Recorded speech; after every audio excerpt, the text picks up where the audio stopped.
ნამდვილად იყო თუ არა ადმინისტრაცია მოსალოდნელი საფრთხის შესახებ ინფორმირებული პროფკავშირების პრეზიდენტ ირაკლი პეტრიაშვილის მტკიცებით მაღაროში მეშახტეები მათი ხელმძღვანელების ზეწოლის შედეგად ჩავიდნენ. ინდუსტრიული ჯგუფი პეტრიაშვილის ბრალდებას ცილის წამება დაფასებს და ამბობენ, რომ სიმართლე გამოძიების დასრულების შემდეგ აირკვევა, ხოლო თუ რა არგუმენტით ამყარებს ირაკლი პეტრიაშვილის სკანდალურ ბრალდებას თიკა ანდღულაძე კი ამბობთ. აქ რომ მუშაობა არ შეიძლებოდა, მეშახტეებს დაფიქსირებული ჰქონდათ 5 დღით ადრე, 18 იანვარს. მაგრამ იმის გამო რომ გეგმა არ ჩავარდნილიყო, იმის გამო რომ ბიზნესმენს მეტი ქვანახშირი ამოიღო და მეტი ფული ეშოვა, აი ეს იქნა უგულებელ ყოფილი რომ მეტალურგთა პროფკავშირების პრეზიდენტი თამაზ დოლაბერიძე ამბობს, რომ მინდელის სახელობის მაღაროს ხელმძღვანელობა მოსალოდნელი ტრაგედიის შესახებ გაფრთხილებული იყო. იქ შექმნილი საშიშროების გამო კი მუშები მაღაროში ჩასვლაზე უარს ამბობდნენ. ფლობელი კომპანიის ხელმძღვანელებს მეშახტეები აფრთხილებდნენ, რომ სამენტილაციო მილების გამოცვლამდე მესამე ზონაში შახტით ჩასვლა არ შეიძლებოდა. პროფკავშირების თავმჯდომარე ირაკლი პეტრიაშვილი იმასაც ყვება, რომ მაღაროელებს საქართველოს ინდუსტრიული ჯგუფის ადმინისტრაცია დაემუქრა. თუ მაღაროში ჩასვლას გააპროტესტებდნენ, მათ სამსახურიდან გაათავისუფლებდნენ.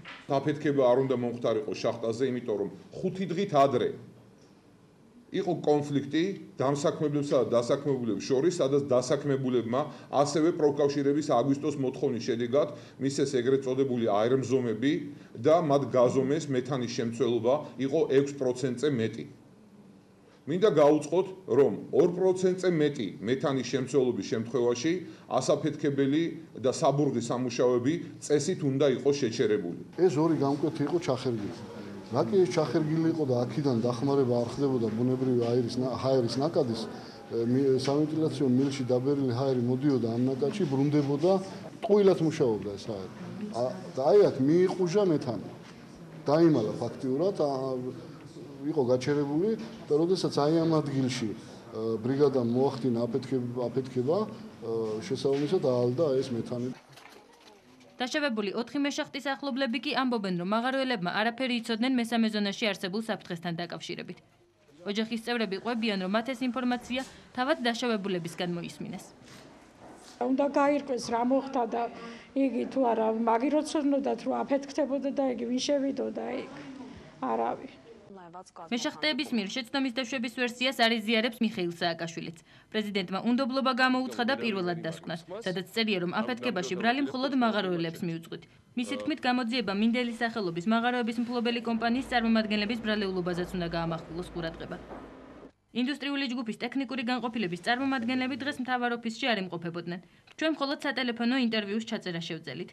ტექნიკური განყოფილების დირექტორმა ზაზა გორდეზიამ კატეგორიულად უარყო მეშახტეებსა და ხელმძღვანელებს შორის დაპირისპირება. მისი თქმით, უსაფრთხოების ზომებით დაცული იყო და კომპანიის ადმინისტრაცია მეშახტეების სიცოცხლე საფრთხეს არ შეუქმნიდა. ეს არის სიცრუე, რომელსაც იგონეს პეტრიაშვილი. ის არის გაბრაზებული იმაზე, რომ მეშახტეებს არ უნდათ იყვნენ პროფკავშირების წევრები და არ უნდათ გადაიხადონ პროფკავშირული გადასახადი. არ ყოფილა არავითარი ზეწოლა. ეხლა ზეწოლა რო იყოს და იცოდეს საშიშია ის ადგილი, მეშახტე რა სულელია რომ სიცოცხლე არ უნდა ფიქრობ, რომ პრეზიდენტი არათლაც სწორი ინფორმაცია არ მიაწოდოს.